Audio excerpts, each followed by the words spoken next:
guys, and welcome back to my channel. For today's video, I am going to be sharing with you how I am going to be preserving the harvest of my garden.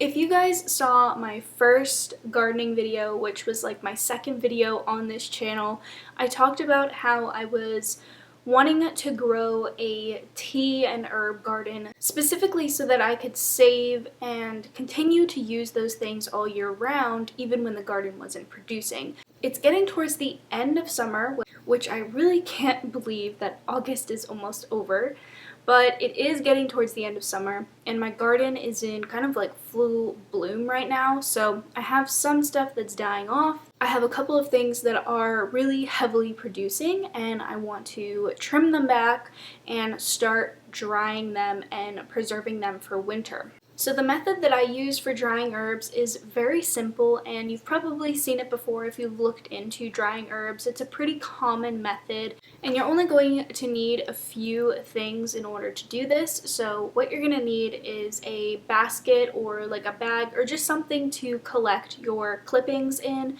You're going to need a pair of scissors. I just use kitchen scissors. You can use garden shears, pruners, really whatever you have. And then you're going to need some kind of screen or mesh material to rinse your herbs and kind of dry them out after rinsing. So I personally use grease screens. I think that they are great for this because you can get them in a pretty big size. I have 3 of them, and I can do a pretty large batch of herbs with 3 of these. They came in a pack of 3. They're really affordable. They're easy to clean, they're easy to store, so I personally like using grease screens for rinsing and drying my herbs. Then you're going to need some twine, because after they've dried after our initial rinse, we are going to wrap them up and hang them upside down. You're going to need some kind of towel, because I like to lay my grease screen on top of a towel just so that any moisture can be absorbed by the towel. And then you're just going to need a space to hang them. So this can be a drying rack. I just use a clothing drying rack. You can use hooks on a wall. You can really hang them from anywhere. You just need somewhere to hang them on. So that's all you're going to need to dry your herbs. So if you would like to see how to do so, then just keep on watching. So the method for this, like I said, is very, very simple. The first thing you're going to want to do is go out and cut off as many clippings as you want for your herbs. Certain herbs and flowers and plants have pruning guidelines, so because everything is kind of different, I suggest you look up your specific plant and the pruning guidelines for that plant.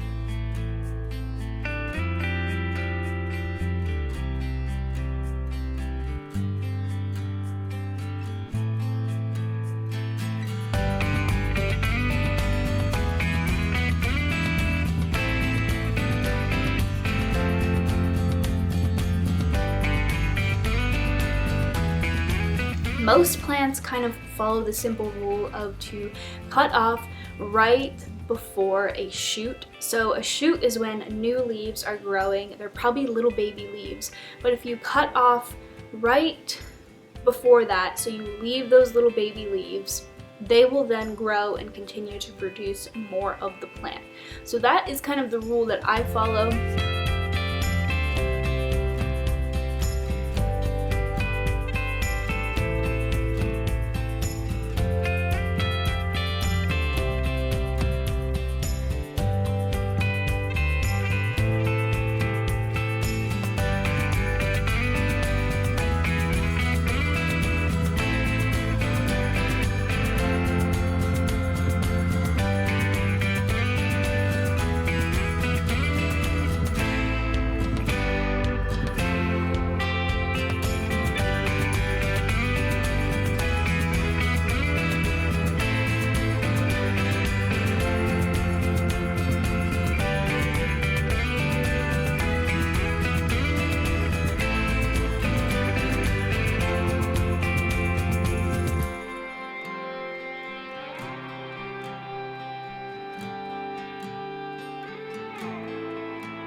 After you have all your clippings and you've gathered as much as you can, don't completely decimate your plants, but leave room and you probably can get multiple different harvests out of the same plants. I like to rinse my plants just because there are so many little tiny bugs on these plants that you can't see, and they really like hold on to the leaves. So I like to give a rinse. Some people don't. I mean, it really doesn't matter as long as you don't see anything super big on there, like a little like caterpillar or a slug or something.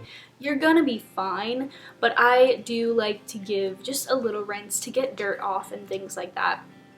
So that's where the grease screen comes in handy. I rinse off my herbs. Make sure to use cold water, because if you're using hot water, you're gonna basically blanch your herbs and then they won't be good to dry. So using cold water, doesn't have to be freezing cold, just not warm or not hot. I'm gentle with them because I don't want to break them, I don't want to tear them, and then I just lay them out on the grease screen so that they can completely dry off from the rinsing. I usually just leave them out overnight, and by the morning they are ready to hang up and dry.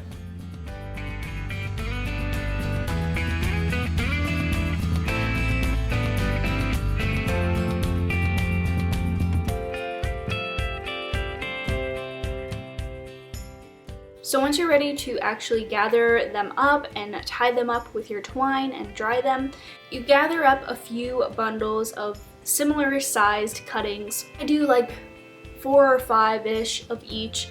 If it's something that's smaller, you can do like a lot more. Just use your best judgment. You'll see in the video how large my bundles are.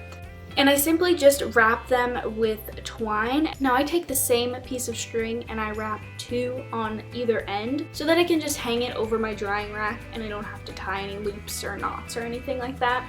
And I like to use a slip knot on each end so that I can tighten it and make sure the bundles don't fall out. As they dry, they will shrink a bit, so you can just tighten it if you do a slip knot.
And then all that's really left to do is hang them to dry, and you want to wait until they're completely dry, 100%, until they're kind of like crispy, because if you store them and they have any moisture left, they're gonna mold and they're gonna ruin like your whole batch. I say always err on the side of caution. If you're not sure, just let them go a little bit longer. And then personally, what I like to do is I like to take the leaves off the stems and store them in glass jars. For thyme, I keep the leaves on the stems and I just store that in a glass jar. You can then also chop them, grind them, do whatever you want, kind of make them into a powder. And you can do this in a coffee grinder, a mortar and pestle, a food processor, so any kind of thing to just help break up your herbs. to the desired consistency that you want. So now that you know this simple method, you can use it to dry and preserve your own herbs, continue to use them throughout the winter and the fall and early spring. So I hope you guys enjoyed this video. If you did, make sure to give it a thumbs up. And if you haven't already, be sure to hit that subscribe button, and I will see you guys in my next video.